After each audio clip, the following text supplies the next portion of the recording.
Sure. Hi, Pete. The question is about getting back into real football with actual contact and, wrapping up, tackling people, blocking people, those things that real football entails. Walk me through what yesterday was like, the joy in having that moment finally after all these months. And then on the other side of that, balancing that with being patient about contact and understanding it's a long season ahead, despite a short regular season, still many months to play, and trying to keep the wear and tear down, trying to balance those two things, wanting to make a lot of contact, but also trying to be smart about it. Yeah, so it feels really weird. We're thinking about putting on pads. The first time we've done that, the last time we did that was actually in spring. So it's a weird feeling. There's a lot of different things that we have to work on when the pads come off, then when the pads are off. So we realize that we still got 4 more weeks. We're not going to be killing each other every day. So we still have time, and we're not going to be doing so much wear and tear on our bodies. But then again, we do have to get in football shape. We got to learn how to tackle. We got to do certain drills to make us prepared for that first game. So we're going to be doing it the right way. It was a great first day, really weird, but I think we handled it well as a whole.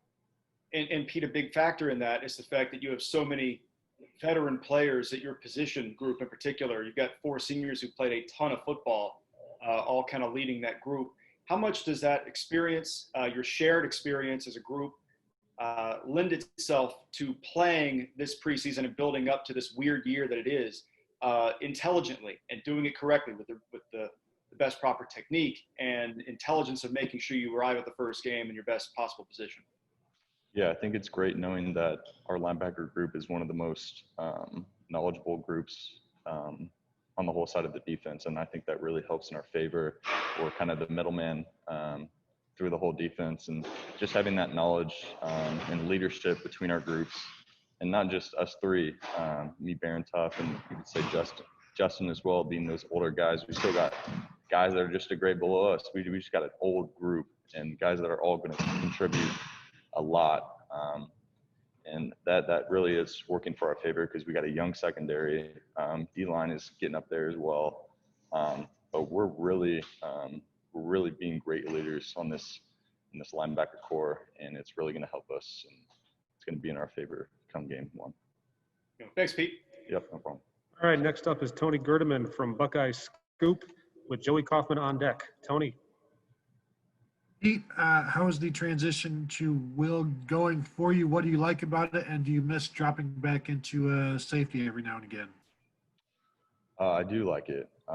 It's weird kind of playing in the box. I haven't really done that since my high school days, but it is a good feeling, a good transition. I feel like I have the opportunity to make maybe a little bit more plays, but it's just an opportunity to show more of my versatility, and I think I've done a great job transitioning. And just a lot more vocalization I need to do, and it's a good feeling having guys like Tough on my side, being the mic, and then younger guys that I can learn from as well that have played the position for a long time. But it's something that I'm still getting the hang of, but I will be ready game 1. And do you miss the opportunity to play safety every now and again? I mean, you think about the plays where I did drop at safety. There wasn't many, and the plays that I did, hopefully the offense didn't know that, because seeing a big guy like me at safety is not always the best thing. But I will. It was fun. It's fun to see on film, and I will miss it. Yeah. Thanks. All right, next up is Spencer Holbrook from Leonard Monroe with Dan Hope on deck. Spencer. Pete, this is the second year that you guys have had Al in the room with Coach Washington in the room with you guys. Does he just seem more comfortable in year 2 with you guys, knowing you guys a little better and knowing what you guys do best? Yeah, he has, and he's brought in a lot more energy to the table as well. He's a great guy, great coach. We're always going to learn stuff from him, and he's kind of that energy giver. When it comes, we're about to practice, and he's the guy right there trying to pump us all up. as well as being a great coach. And he has stepped to the plate a lot more this year and been very, very comfortable. Thank you. All right, next up is Dan Hope from 11 Warriors with Jeremy Birmingham on deck. Dan. Pete, what do you think it is about your game that made that transition to will linebacker of a right move for you this year? I think that's a question for Coach Madison and Coach Washington. I wasn't really one to kind of make that decision, but because I know a lot about football and have been around the game for a long time, the switch has come very natural. There's obviously some footwork and certain things that I need to work on, but as far as transition, I think it's kind of second nature. But there is minor things that I need to work on. Just the eyes and different keys are different. You're in the middle of the box, taking on blocks, and a lot more things you need to do with your eyes to kind of see and read your keys than being Sam. What's kind of been your advice to guys like Justin and Barrett who are now playing that Sam position more, from your own experiences? Yeah, I'm just telling them I played that position the whole year, and really what to focus on, what you'll see based off of formations, where you need to put your eyes, how's your footwork going to look. But they've done a great job. Justin's played that position all year, so he knows it just as well as I do. Barron, he's an athletic kid. He's a smart football player. He's picked up on it very well. So I don't have to communicate to them as much because I know that Coach Madison is a great coach, and he's gonna get him in the right spot, the right position. But yeah, just little things like where you put your eyes, where your keys, and they've done a great job with that. Thanks, Pete. Yep. Up next is Jeremy Birmingham from Letterman Row with Joey Kaufman on deck. Jeremy. Hey, Pete, both Coach Washington and Tuff mentioned how close you guys are as a group right now in the linebacker room. And I guess in a time when the majority of the country seems like it's going crazy, how have you guys been able to get closer than you were before, with all the trouble that the rest of people are having doing that? Yeah, it is crazy. I really do think that we're one of the closest units on this team, and we've been with each other forever. And I think Coach Wash and Coach Madison have done a great job with uniting us, because all these meetings that we've had, you talk about this time that we had off all throughout quarantine. We're still having Zoom meetings. We're still doing all of this, maybe at a faster pace, and we're doing this more and more than we would if we were at the facility. So and Coach Wash, he picks on us. He kind of makes us laugh, and we all know everything about each other, and we're all really good friends. And some of my best friends on the team are actually in the linebacker group, which is understandable. But we've gotten so close, and I think that's credit to Coach Wash and just us all being there for each other. And if I could transition to a guy that we thought was going to be in your position group but isn't, what have you as a leader of the team seen out of Court Williams that really helps fans and people who haven't seen him get a glimpse of what that player and leader can be down the road? Yeah, you can already tell he has leadership qualities. He's a guy that does everything right, does what the coaches tell him to do. And he knows football. He's just a guy that has knowledge for the game, and you've seen that. He's a quiet guy. He's quiet, but he really loves the game. He's always got his headphones on, ready for practice, prepping everything like a game, which is awesome. But yeah, you can tell he's ready, and once he gets that opportunity, and especially in the future, he's gonna make people like what they see. Thanks. Yep. All righty, next up is Joey Kaufman from the Columbus Dispatch with Nathan Baird on deck. Joey. Pete, if you guys had to play a game on Saturday, where do you guys feel your tackling would be at, just not being able to be in full pads for much of this offseason? Yeah, it obviously wouldn't be as good as we'd like it to be, but we've been doing a lot of drills to help that. There's not much you can do. There actually is more than you would think that you can do to help tackling, and that is tracking the hip, tracking the ball carrier, because that's almost 80% of how to get a guy down is tracking. So, and we can do that without pads on, but it would be a little bit worse but give us this time going up to game one and how we fly to the ball, how our defense pursues to the ball. I think you're going to like what you see. How much of last year was tackling, do you think, contributed to you guys' improvement overall on defense? Yeah, you think about in 2018 compared to 2019, our tackling, it was crazy. And I think that's all contributed to how Coach Madison and Coach Wash, when they communicate and they stress the importance of running to the football, that is a huge deal when talking about our improvements in 2019 as far as tackling. If we can do that again, we're going to have the same results. But that is a big contributor to how we are a great tackling team. All right, up next is Nathan Barrett from Cleveland.com with Austin Ward on deck. Nathan. Hey, Pete. What is the thing that maybe Ohio State fans or general public, however you want to say it, what do they not appreciate about Tough Borland enough? Where does he not get enough credit for the player he is? I don't think they understand how good of an athlete he actually is and how much of a leader he really is. And you talk about his knowledge for the game. I've never seen anything like it.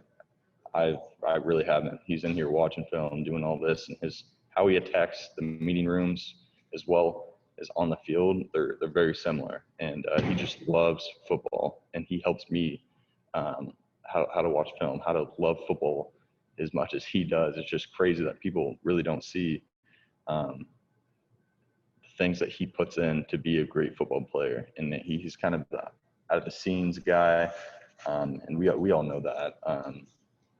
But the way he approaches the game is like no other, and his leadership is best in our unit, almost the best on the team. And I wish people saw that more. But he's really worked hard this offseason to focus on his body and his athleticism. And I think what you see out of him is going to be great. All right, we got time for just a couple more for Pete, and we will start with Austin Ward from Letterman Row. Austin. Pete, I asked this knowing full well that you would play any position that Coach Washington or Coach Madison or anybody asked you to play. But when they told you about switching from Sam to Will, were you surprised at that, given how well you had played in that role last year? I was surprised, yeah, because I thought that as well as I played in 2019, I would have improved and strived a little bit more going into next year. But they saw what I did in the box a few plays during Sam, and they really liked it, and they saw that in the Clemson game. And I think with switching me and Barron, showing different versatility options, and I think they really liked that, and I think they thought it would favor our defense a little bit more. Having a disciplined guy in the box, I think, is something that they thought as well. But I was a little bit shocked knowing the way I played the previous year. But then again, the coaches know what they're doing. That's as much as I can say there. And I think we're doing well so far going into it. And for those, who may not understand the significance of going from one role to the other, how big of a change has it been? How different has it felt for you? Yeah, I'm thinking that the little things matter at this position. One wrong footwork, one wrong step, it results in you being behind the play. If your eyes aren't in the right spot, then it's going to be a big play. But having guys as disciplined as we are in the box, I think that it's going to work out very well. But it's very tough switching the position. The only thing that helped me out as a bunch is being an older guy, knowing every position on the defense. I'd like to say that I could play at any position on the defense just because we know, and all of us know the defense so well. And I think that helps us being as good as we are on the defensive side, knowing everybody's spot. Just because we can correct each other, we can make that correction right on the field. But yeah, with transition, tough, but I think we're all capable of doing it. All right, next up is Bill Rabinowitz from the Columbus Dispatch with Tim May on deck. Bill. Pete, just the idea that you are switching positions, that Barron's switching positions, does that kind of keep things, to prevent you guys from getting any kind of sense of complacency given the experience you have, that it is a new challenge, and you know, if there was any thought of, okay, just another year and I know exactly what I'm doing, that changes things? Yeah, I don't think there's ever a thought or sense of complacency on this defense. We're stressed so much by our coaches that we aren't who we were last year. In fact, that we probably had a little bit more talent than we last year than we do this year, but I think that maybe puts a chip on our shoulder. But I mean, people could argue the other way, but I think that because we have a chip on our shoulder, we want to be who we were last year. There's no complacency there. In our leadership on the team, we will get there, and we will do what we say we want to do. I'm assuming that's because Malik left, right? That's what you're referring to. Malik, Chase, Jeff, and Damon. Okay, you're talking about the defense as a whole as opposed to the Oh, linebacker. yeah, I was talking about all the defense. Okay. And the fact that the secondary is talented but inexperienced, except for Sean, does that kind of add to your sense as a linebacker group, your responsibility to make sure that you are doing everything right in terms of leadership on and off the field and just, you know, your assignments and everything? Yeah, but I trust the coaches. Our young secondary are going to get it. They're going to get. I'm not worried about them. We got a great coach behind there, and but then again, I'm still focused on leader, helping them off the field in the film room, telling them what to do, what do you see. We're all communicating. So I really do trust them. But then again, being a leader, you got to be behind those guys' back. All right. Thanks, Pete. All right, next up is Tim May from the Tim May podcast with Bill Landis on deck. Tim. Yeah, Pete, I had your mom on one of my podcasts, but she was off the record. She was really excited about your position change. And I said, yeah, going from where you were to where you are now, Will, it's kind of like becoming a little bit of a lead singer on the defense, and I'm just wondering, it does kind of feature you if you can take advantage of it, right? I mean, what is your sense of that? Yeah, I mean, there's always positives thinking of that. I just know that switching this position, the coaches saw something when doing it. I think that because of my leadership role and communication skills, I think that you need that more inside the box than you do outside. And they saw that as a benefit, and I think it's going to work out in favor.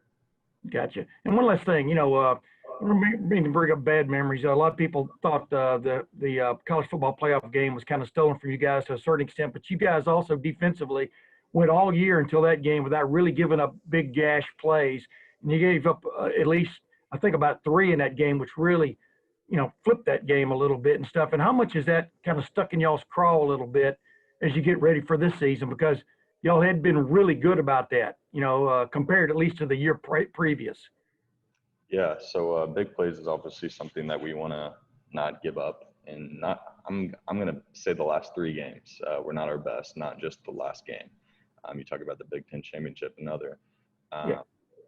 Those big plays are what we can't afford, and being on this defense, giving up a big play is huge.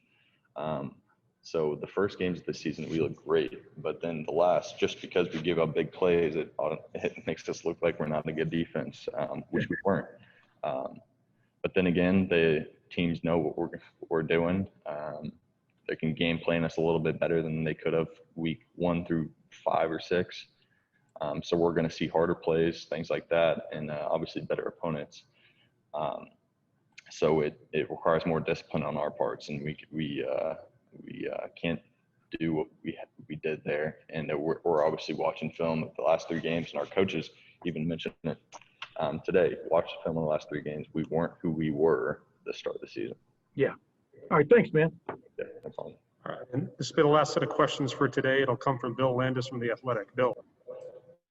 Hey, Pete, it felt like at times last year when you were in that Sam role that if they did take a backer off the field to put on an extra safety or whatever, it would have been that Sam position. Do you think now that you're at will that essentially you were not going to come off the field. It didn't feel like Malik was ever really taken off the field all that much, and now you're kind of sliding into that role. Yeah, I would say, maybe sliding in more of Malik's role as the will spot. And yeah, so that Sam's the hybrid position. So on more like run dominant plays, that we're going to keep that Sam in. When we're thinking pass, 3rd and longs, and we're throwing in a speedy, fast guy, which that's not more of me than one of these young nickel or corner guys.